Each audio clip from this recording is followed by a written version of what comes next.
здравствуйте. Спасибо, что согласились на интервью. Hello, everyone, and thank you for accepting the interview invitation. Good to see you. Good to see you all. It's great to see you again, Faina. По-вашему, почему сейчас по всему миру проходят так называемые цветные революции? Возможно ли такая революция в США, особенно сейчас, когда есть недовольство среди населения? In your opinion, why there is so-called revolutions taking place all over the world right now? Is such revolution possible in the US, especially now when there is discontent among the population? Well, I'm not sure what revolutions are taking place right now, though. There's a lot of rebellion. There is a lot of protest, especially in Western Europe, where they're accustomed to first world living conditions, and they're seeing that their governments are not willing to actually represent. Уверен, что это на самом деле речь идет о таких революциях. Надо, я думаю, повторить по поводу цветных революций. Но сейчас очень много восстаний различных происходит, особенно в Европе, связанных с тем, что правительства не выполняют свои функции. I would like to believe revolutionary change is possible in the US, but our biggest obstacle is the media. The media is completely committed to the status quo in this country and has supported every policy that has divided people and produced inequality. Я хотел бы верить, что революция возможна в США, но, к сожалению, основным препятствием является для этих целей медиа. Медиа, которые являются не разделяющим больше людей и направляющих не в том направлении, куда нужно. And now we see the media it claims independence in the United States, unlike in a country that's ruled by a one-party state. But it functions like the media under a regime and displays incredible discipline whenever something happens that the regime does not want the public to learn about. Сейчас медиа занимаются очень такой работой, очень странной в Америке. Они занимаются зачисткой всех. И это очень похоже на то, как медиа в стране, в которой есть только одна правящая партия. И вот то, что медиа сейчас делают, они делают так, чтобы те, кто у власти, имели возможность говорить только о чем-то том, что они хотят говорить. So one example I would give is the destruction of the Nord Stream pipelines, one of the worst acts of industrial and environmental terror of our time. And one of our most famous investigative journalists, Seymour Hersh, has exposed what we all knew, which was that the United States was responsible for this act of terror. Я должен сказать, что вот можем рассмотреть это на примере самом таком ярком. Это пример с Nord Stream, с его взрывом, когда Сеймур Херш, которого мы все знаем, мы все знали о том, что это Америка, но Сеймур Херш, который сделал свое расследование, свою investigation. So the US media, the regime media, refuses to speak about this report by Seymour Hersh and does not want to address the attack on the Nord Stream pipelines at all, because it would produce popular anger, especially in Germany, where people are suffering without the energy that they're accustomed to. Медиа, которые есть американские, мейнстрим-медиа, медиа, которые обслуживают режим, они просто полностью игнорируют эту историю. Почему? Потому что это может вызвать протест в Германии у тех людей, которые на самом деле пострадали от того, что был взорван Nord Stream. The media refuses to show the lives of America's poor, the same way it refuses to show the experience of Palestinians living under Israeli occupation or people in the Donbass who have been under the Ukrainian guns and targeted by US weapons for over 8 years. That story has never been told in our media. Вот те истории, которые наша медиа не рассказывает, это о том, как чувствуют и как живут бедные люди в Америке, о том, как страдают жители Палестины или о том, как страдают жители Донбасса, по которым стреляют американским оружием, произведенным в Америке. Это то, что медиа здесь никогда не говорит. The media doesn't want us to know what our government is doing with our money. It only wants us to know what war crimes Russia is committing because we're not responsible. Медиа не хотят говорить о том, какие значит, преступления совершает наше правительство. Медиа хотят говорить только об одном: как плохая Россия атакует и какие агрессорские акции она делает. I guess I would ask you, Faina, what you would like Americans to know that the media isn't telling them about what you're seeing where you are. Я бы хотел спросить у тебя, Фаина, что бы ты хотела сказать американцам о том, что им стоило бы знать о том, что происходит в том месте, где находишься сейчас ты? Это вопрос. Ну, то, что идет война, погибают люди, то, что стоит не верить всем подряд источникам. I want people to know that there is a war, that people are dying, and I want to tell people don't believe all sources. Фаина, уточни, пожалуйста, люди умирают. С какой стороны идут обстрелы? Ну, Украина обстреливает Донбасс. I asked to confirm from which side there's shelling happening, and Faina says that Ukraine is shelling Donbas. I want to add one little thanks to that. Я хочу добавить для Макса одну маленькую вещь. We published that little 3-minute video what Faina and Mira recorded. And you know what it would blow my mind when the people in comments asking, unfortunately, Faina do not say who is shelling them. So it's like pretexting that it's a Russians who is shelling Donbas. Right. So you know that sort of bullshit flying around from the beginning, from 2014. They claiming, the Ukrainian army claiming that the Russians shelling themselves or the rebels in Donbas. They fire artillery on themselves. Yes, they're trying to flip all the truth upside down.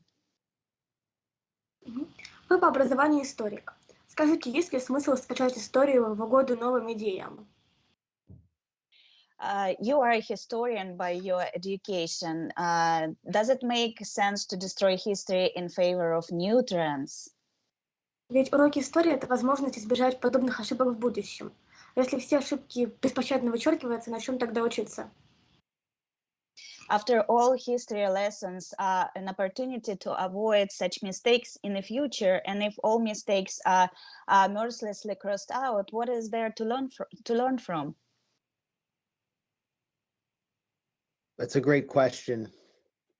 We're not looking just at the destruction of the perversion of history in our societies, but the destruction of cultures in order to advance the objectives of the hegemonic power.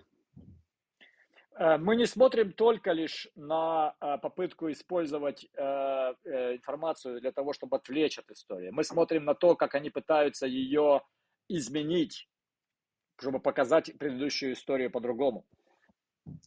So in Ukraine, we can see the post-Maidan regime in Kiev destroying Russian books, Russian language books in libraries, supporting the banning of Tchaikovsky and Russian cultural treasures across Europe, arresting clergy from the Orthodox Church and forming a separate Orthodox Church more influenced by the West, just destroying all these cultural traditions to advance a war.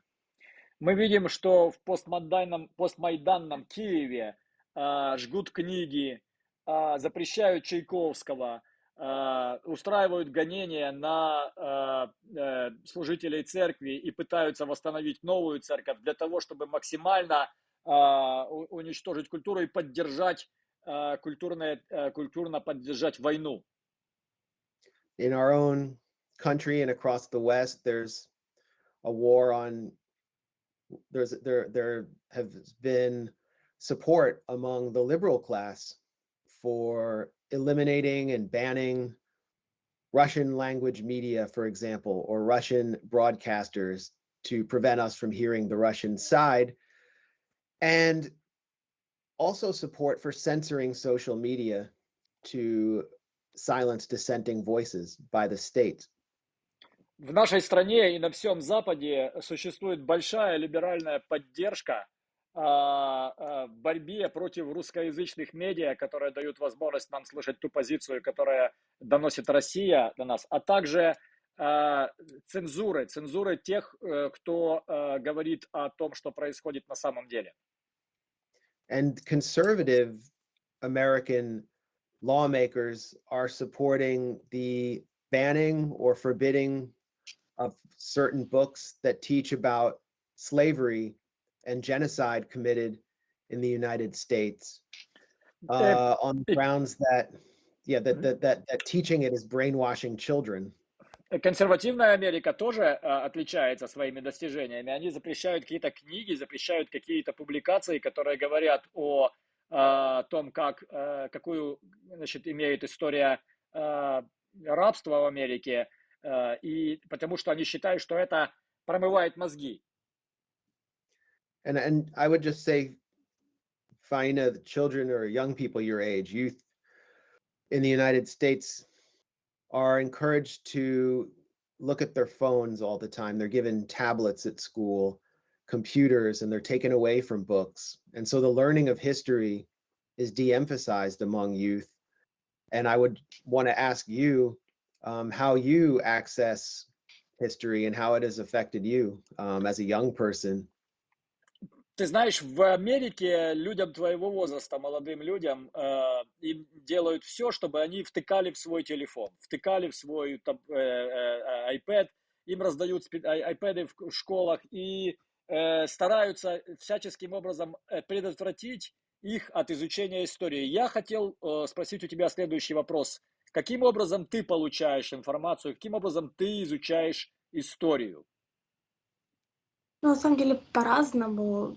В книгах, в интернете, опять же. Когда как. I study history differently. I study it out of books, internet, dependent time. Скажи больше. Maybe we can share some recommendations.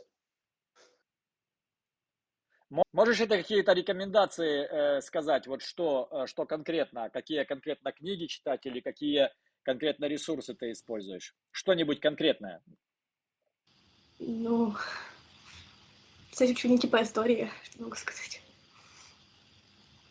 These are some of my books behind me. This is my last book. Видишь те книги сзади меня? Это моя последняя книга. Well, I think we need to get it translated into Russian. Savagery — это, ну, как бы звериность, зверствость. Вот так это надо перевести. It's about the history of the U.S. supporting jihadists. Это о том, как американцы поддерживали джихад и джихадистов. From Afghanistan to Chechnya to Bosnia to Syria and the consequences we've faced at home. В Афганистане, в Чечне, в Сирии и на Ближнем Востоке, и какие последствия мы от этого всего имеем. А можно вопрос, пожалуйста, задать? Mira want to ask a question. Go ahead. What needs to happen in the United States for its elites to stop playing world hegemon and imposing their political values to the world? There needs to be unfortunately, we're seeing right now military confrontation. And the US military and its proxy militaries are advancing the interests of those elites and their ability to accumulate capital and maintain control over the world financial system. And so when an alternative financial system is able to emerge and there's sufficient deterrent capacity held by those countries that want to get out of the US imperial umbrella, the elites will have to respond. And I think this will lead, unfortunately, to a deepening of the political and cultural wars we're facing at home. Мира спросила Макса о том, может ли что-либо произойти, что предотвратит Америку от роли гегемона. И Макс сказал, что то, что мы, к сожалению, сейчас наблюдаем, военная конфронтация, она связана с тем, что есть монополизация элитами влияния экономического. И для того, чтобы эта конфронтация как-то решилась, и Америка перестала быть гегемоном, она должна потерять свою доминирующую роль в экономике, и тогда элиты каким-то образом смогут пересмотреть свои значит, отношения. Но, к сожалению, это, скорее всего, приведет к еще более глубокой конфронтации здесь внутри США. Стандартный вопрос, как бороться с миротворцем? Well, standard question, how to deal with the peacekeeper? The peacekeeper? Peacekeeper. That means website. The kill list. Kill list when we all own. I believe you too, no? No, Well, Max is not there. Thank Max God. is not here. No, No, he is an exception. I was targeted by a group, a Ukrainian group. I'll think of the name in a second. They're based in London, and they include people from the Ukrainian Interior Ministry, and they sent out a dossier to journalists across the world that doxed me. It contained my home address, the addresses of all my family members and their coworkers, and claimed that I was paid by Russia to say what I'm saying, and that I've become extremely wealthy because of the Kremlin, and that I am a genocide denier and an anti-Semite.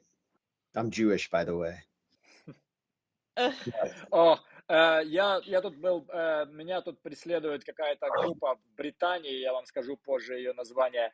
Они разослали во все медиа, всем журналистам какое-то досье на меня, в котором указали мои адреса домашние, рабочие. Написали, что я сижу на зарплате у Кремля, что это меня сделало очень богатым, и что я отрицаю геноцид. Я понимаю, что речь о геноциде евреев. Я сам еврей. Yeah. So as far as, hold on, I think this will be better sound. As far as the kill list goes, this list is very dangerous for people inside Ukraine. It can be dangerous for people who can be reached by the SBU, but it's also a badge of honor for those of us who are not as threatened over here in the United States. Or it shows that we're a threat to this war effort. Этот лист, конечно, он очень опасен для людей, которые находятся внутри Украины, и которых может достать СБУ. А с другой стороны, это какой-то знак отличия, как знак чести для тех, кто здесь, в Америке, пытается говорить правду и бороться против всего этого безобразия.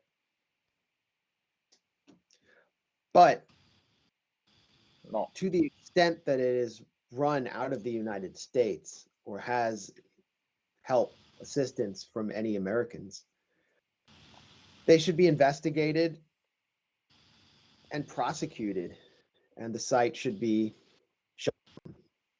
I just lost everything. Everybody back? Sorry. Yes. That was Mirot Voretz cutting the stream. Yeah. This site is involved in. This site is an accessory to murder, and there needs to be investigations of all Americans involved. То, что должно произойти с этим сайтом, люди, которые ответственны за его создание, за его функционирование, они должны быть расследованы, они должны быть привлечены к ответственности за свои преступления, потому что этот сайт – это орудие преступления. Ну, это скорее дополнение к этому вопросу. Почему США ничего не делает с сайтом и не принимает санкции в отношении Украины? Ведь на сайте есть данные жителей США. Why does the US do nothing with the site and doesn't accept sanctions against Ukraine? Because the site has personal data of US citizens. Выходит, правительство не хочет защищать своих же граждан, разделяя их на правильных и неправильных, достойных и недостойных защиты. It turns out that the government doesn't want to protect its own citizens, dividing them into right and wrong. Right. And my research leads me to believe that some of the people involved with this site, I don't have concrete evidence, so I don't want to state it directly, that some of the people on the American side who helped create this site or consult for it have also contracted with the FBI on, yeah. Я буду предельно тщателен в этом переводе, потому что у меня нет конкретных доказательств, поэтому я вступаю на ряд предположений, но отвечая на твой вопрос, я считаю, и у меня есть определенная информация по этому поводу, которую нельзя квалифицировать как свидетельства прямые, что ряд людей, которые ответственны за функционирование миротворца, они также являются, ну, как бы контракторами, то есть теми, кто делает работу для ФБР. То есть это Подрядчиками. подрядчиками ФБР. And finally, the Ukrainian Interior Ministry supports this kill list openly. Anton Garashenko specifically. We know that the Ukrainian Interior Ministry has received support from U.S. intelligence, and the Ukrainian SBU is trained by the CIA. И мы знаем, что Украинское министерство внутренних дел, особенно в лице Антона Геращенко, открыто поддерживает сайт «Миротворец», и сотрудники министерства получают помощь от американцев, и их тренирует ЦРУ. Какие меры Байден и правительство США предпринимают, чтобы предотвратить войну? Вот Yeah. какую войну, Фаина? It's an irony. Какую войну? It's a good irony. Yeah, go ahead. Okay. What measures are Biden and the U.S. government taking to prevent war? You understand why I'm laughing, yeah? Well, actually, there are some really dangerous people around Joe Biden who would like to see an offensive in Crimea and would like to push the envelope all the way to nuclear escalation. There are also elements in British intelligence who think that the US should escalate against Russia and ignore the threat of nuclear escalation.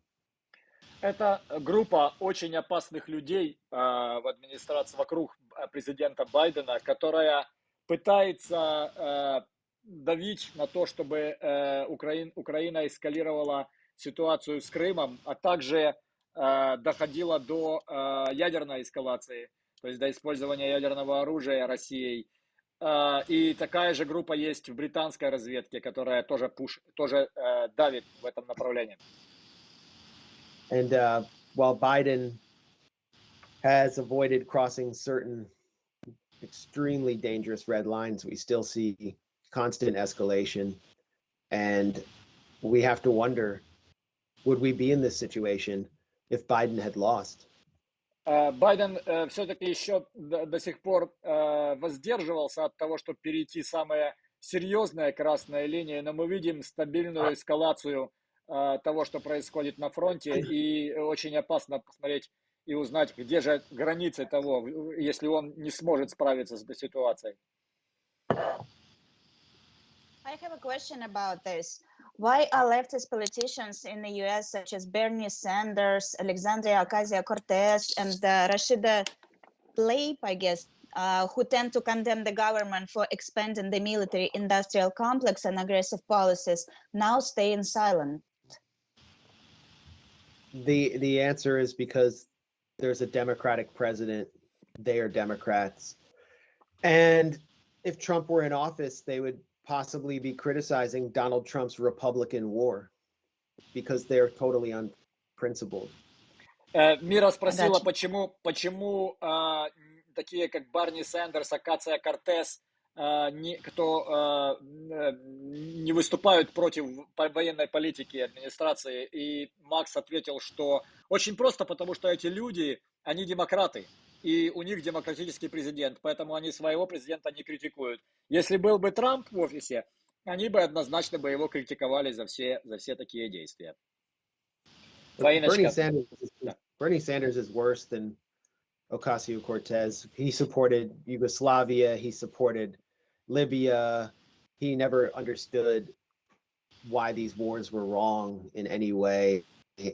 And he has nothing to lose now. He has no ambition. He's at the end of his career. What does he have to lose? But Барни he's surrounded. Сандерс.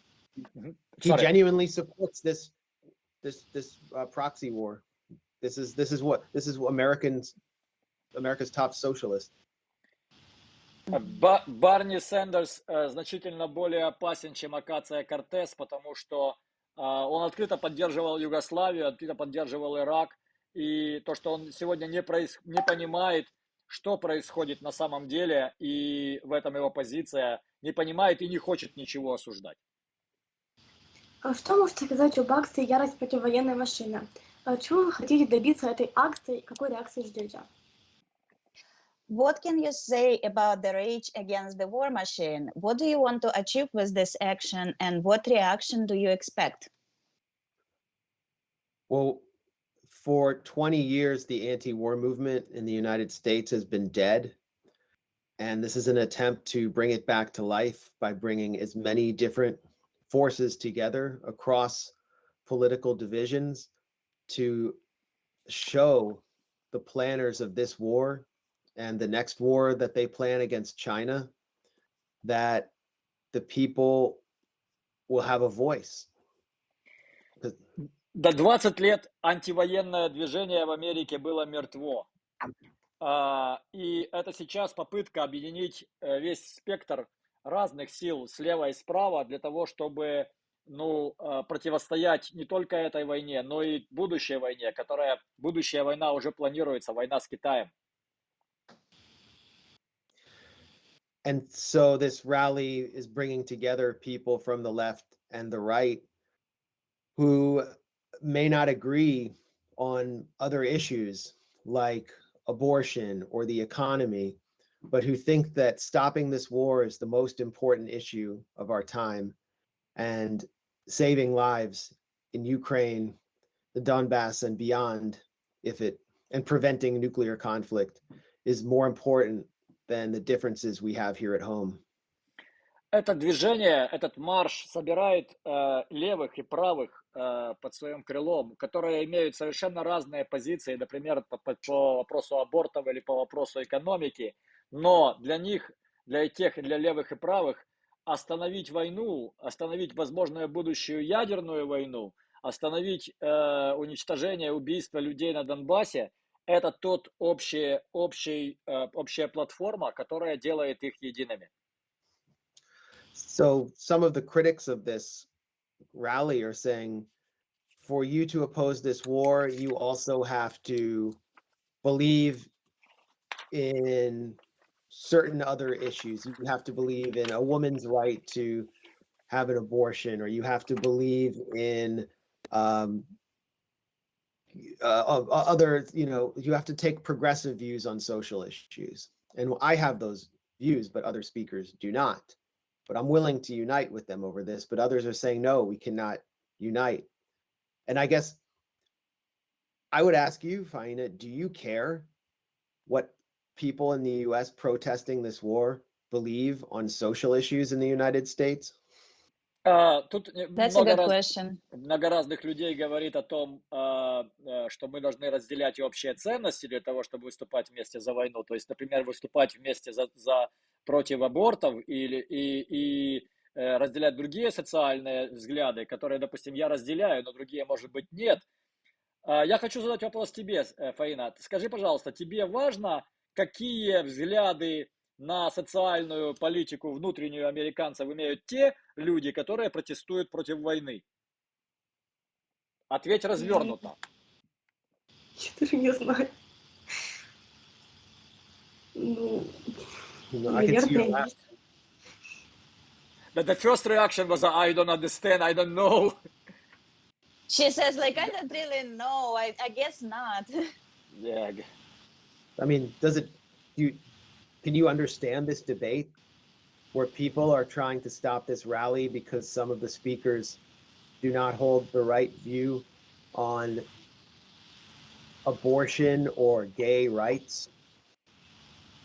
Ну, я хотел спросить еще раз более детально. Скажи, пожалуйста, ты считаешь, что люди имеют право выходить на протесты против войны, если они по-разному смотрят на вопросы, там, допустим, разрешения или запрещения абортов и на права гомосексуальных меньшинств в Америке? Постарайся ответить как-то более детально, чем двумя словами. Давай. Ну, я думаю, что, наверное, могут, потому что это к войне никак не относится. I Это believe I так, think, that... of course, they can.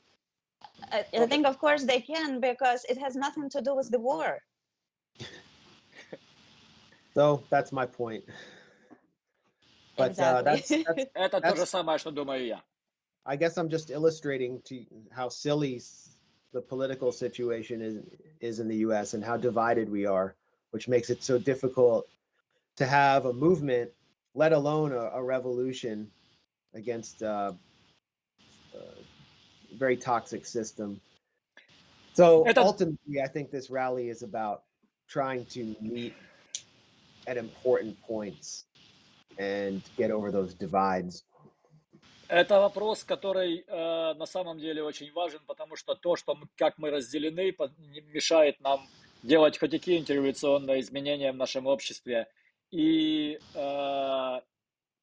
единственная платформа, которая объединяет, может стать антивоенная платформа. So can I ask a little question, Max? Yeah. So you believe that the anti-war platform can be something what can build help to Americans to build some kind of unification, some kind of unity process initiate, because we divided so deeply that we're practically on the verge of civil war. But can anti-war movement be the platform could help to unify Americans? Yeah, and this I have to go after this question. Yeah. If you look at polling of Americans, more than ever are tired of Biden and Trump, more than ever are independent, more than ever believe a comedian should be president than a politician. This is according to a January YouGov poll. And there are places we can meet on civil liberties, on opposing war, on opposing social media, on opposing censorship, on support, on opposing inequality, and moving the focus from these really divisive culture war issues to issues around class. Because if you look at the class character of the people who voted for Biden and the people who voted for Trump, the average voter, they're the same. They have the same class interest. And who's dividing us? It's elites who can fly, don't even need to fly on the same airplanes as us. Я хотел сказать, что на сегодня американцы все больше и больше не за Трампа, не за Байдена, и что антивоенная платформа это, наверное, единственное то, и борьба против цензуры, это то, что может объединить, исходя из классовых отличий, потому что те, кто против нас, это элита, та элита, которая даже не летает с нами одними самолетами. Max, thank you so much for that interview. That's Thank you, good. Igor and Mira, for the translation and for your questions. And it's really good to see you, Faina. I hope you can stay safe there and that peace will descend on the Donbass before. Спасибо вам, и ты оставайся там в безопасности, и мы надеемся, что мир придет на Донбасс. And I will be mentioning the people in Donbass in my speech on Sunday. Thank you, Max. Я буду говорить о людях Донбасса в моей речи в воскресенье на марше. And good luck with the march, and good speech. Thank you, Igor, and thank you for all your contributions to my understanding of this situation. Oh, thank you. Thank you, It's a Max. pleasure. We appreciate it. Hope to meet you all in person one day.